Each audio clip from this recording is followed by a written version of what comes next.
Bismillah, kami dari kelompok 6 akan mempresentasikan mengenai eksplorasi bentuk dan genre musik. Di dalam eksplorasi bentuk ini dan genre musik ini, kita harus memahami dulu tentang struktur musik.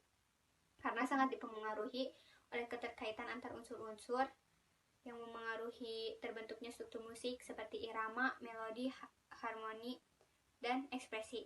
Unsur-unsur tersebut akan membentuk sebuah komponen yang baru yang di dalam kerangka yang lebih besar dibentuk struktur musik. Komponen struktur tersebut tersendiri meliputi motif, tema, frase, dan kadans. Motif adalah sekelompok nada-nada linear yang tidak terlalu panjang dan didesain atas figur ritmis atau melodis tertentu. Motif merupakan struktur lagu yang paling kecil dan mengandung unsur musikal. Sebuah motif biasanya diulang-ulang. Motif dapat dikelompokkan dalam beberapa jenis.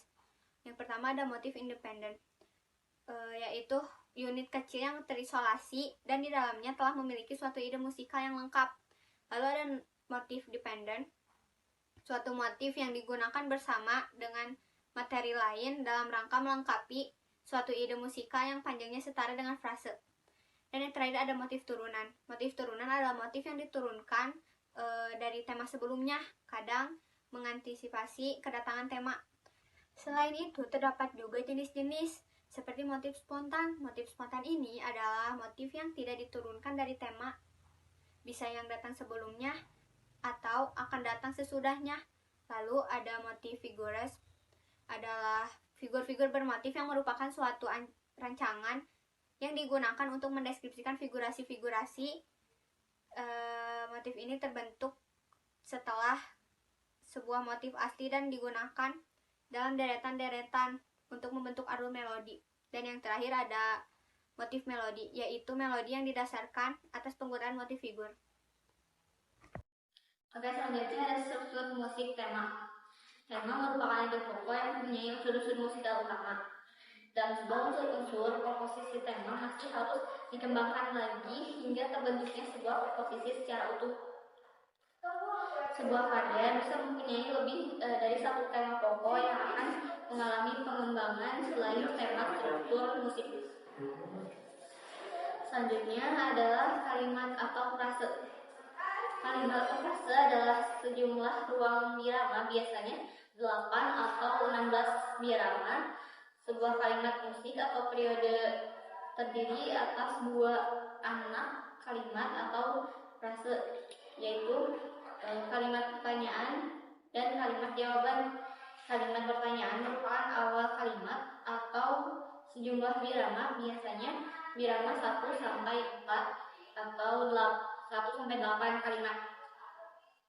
Ini biasa disebut frase tanya atau frase depan karena biasanya berhenti dengan nada yang menyumbang, umumnya di dalam kalimat pertanyaan. Terdapat akor dominan, lalu kalimat jawaban merupakan bagian kedua, biasanya birama 5 sampai 8 atau 9 sampai 16 kalimat.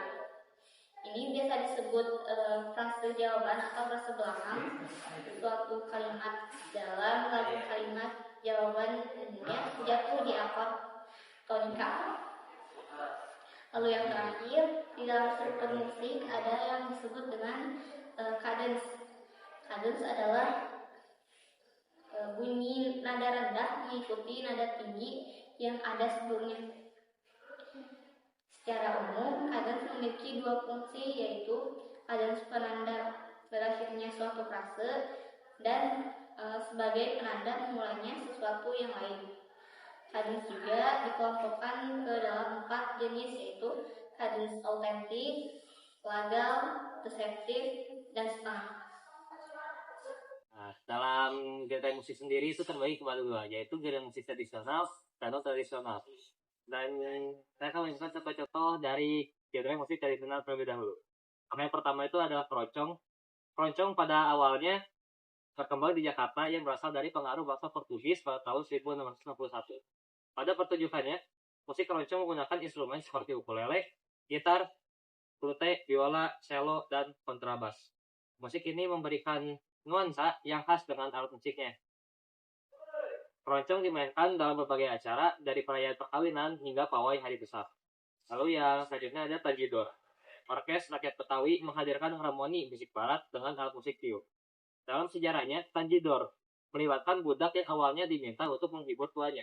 Setelah peniadaan sistem perbudakan pada tahun 1860, para budak yang bebas ini membentuk suatu grup musik yang diberi nama tanjidor. Adapun musik tanjidor dimainkan pada perayaan perkawinan, pawai, dan acara besar lainnya. Lalu selanjutnya ada cilokak. Arti dari kata cilokak sampai sekarang masih belum diketahui. Namun ada pendapat yang mengatakan bahwa cilokak berasal dari kata seloka. Karena syari-syari yang dibawakan merupakan seloka atau pantun berkait. Cilokak dimainkan dengan iringan tambahan alat musik seperti jidur, seling, gesar, dan gendang. Lalu selanjutnya adalah jenis gendang musik non-tradisional. Nah, contohnya sendiri ada seperti musik jazz, musik country, musik rock, musik pop, blues, hip hop, dan lain sebagainya. Mungkin kalian sendiri sudah tahu pengertiannya. Dalam genre musik juga ada juga yang disebut dengan formasi musik.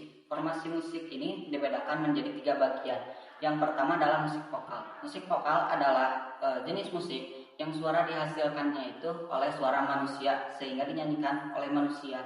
Dan di dalam vokal musik ini ada beberapa teknik. Yang pertama adalah teknik phrasing atau sikap tubuh. Jadi sikap tubuh sangat menentukan dalam menghasilkan suara saat bernyanyi. Dan selanjutnya ada artikulasi, adalah cara mengucapkan kata-kata yang baik dan benar. Dan ini sangat penting karena harus sesuai dengan bahasa yang kita gunakan pada saat bernyanyi. Dan selanjutnya ada phrasing, adalah melakukan pemenggalan kata yang sesuai dengan bahasa. Tujuannya adalah agar pendengar dapat memahami dengan mudah musik tersebut. Seterusnya ada intonasi atau pernapasan. Pernapasan ini penting agar suara yang dihasilkan lebih bagus. Dan teknik dalam intonasi ini ada 3. Pertama, pernapasan dada. Pernapasan dada itu adalah kita menghirup udara dan dikumpulkan di dada. Tujuan dari pernapasan dada ini adalah agar suara bisa bertahan lebih lama, tapi suara yang dihasilkan lebih kecil.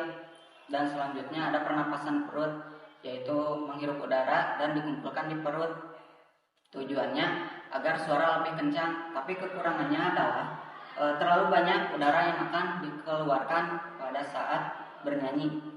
Selanjutnya ada pernapasan diafragma. Diafragma adalah rongga di antara dada dan perut. Dan pada saat kita bernapas, rongga-rongga tersebut akan terisi sehingga dapat menambah volume saat kita bernyanyi. Dan pernapasan diafragma ini adalah yang paling bagus atau yang paling baik digunakan pada saat bernyanyi. Yang selanjutnya dalam formasi musik ada instrumental. Jadi instrumental ini adalah suara atau musik yang dihasilkan dengan menggunakan alat musik. Dan selanjutnya ada campuran, formasi campuran, yaitu musik dan manusia menjadi penghasil suaranya dan bersama-sama menyanyikan lagu. Terdapat beberapa penyajian musik campuran yang berupa band. Band adalah beberapa musisi berkumpul dalam satu kelompok menyanyikan lagu, dan biasanya mereka terdiri dari 2 atau lebih. Selanjutnya ada orkestra, mirip seperti band, berkumpulnya beberapa musisi, tetapi orkestra ini biasanya hanya menampilkan lagu-lagu klasik. Dan selanjutnya ada ensemble, yaitu memainkan alat musik yang berbeda ataupun sama jenisnya. Dan selanjutnya ada big band. Big band ini biasanya dimainkan oleh 10 atau lebih musisi dengan menggunakan alat musik. Dan terdapat bagian yang memainkan alat musik. Bagian-bagiannya itu seperti saksofon, trompet, trombon, dan bagian irama atau perkusi. Dan yang terakhir, dalam menghasilkan karya musik berdasarkan genre atau strukturnya, Kalian harus memperhatikan beberapa langkah berikut ini. Yang pertama yaitu mengalih inspirasi. Mengalih inspirasi bisa di mana saja, misalkan berdasarkan kejadian yang ada di sekitar atau pengalaman pribadi. Yang kedua yaitu menentukan tipe lagu. Menentukan tipe lagu bisa tipe lagu romantis, kesedihan, kebahagiaan, petualangan, atau cerita hidup. Yang ketiga yaitu tentukan genre lagu.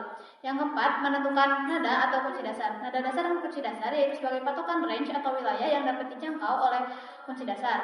Yang kelima, membuat nada dari awal sampai akhir. Yang keenam, membawakan karya secara penuh. Dan yang terakhir yaitu koreksi dan tambahkan variasi. Jika kalian merasa karya kalian sudah bagus, maka kalian minta koreksi kepada orang lain, misalnya dengan minta mereka memberi masukan atau kritik kepada karya kalian. Dan juga tambahkanlah variasi di karya kalian agar karya kalian terlihat lebih indah. Nah, setelah kalian berhasil membuat karya tersebut, selanjutnya kalian harus menampilkan karya-karya tersebut di depan banyak orang. Ada beberapa penyajian. Yang pertama yaitu penyajian musik tunggal, di mana menampilkan seseorang memainkan alat musik seperti memainkan biola, piano, atau gitar. Yang kedua, ada penyajian musik kelompok musik terbatas, merupakan penyajian kelompok musik dalam beberapa gabungan alat musik tetapi terbatas.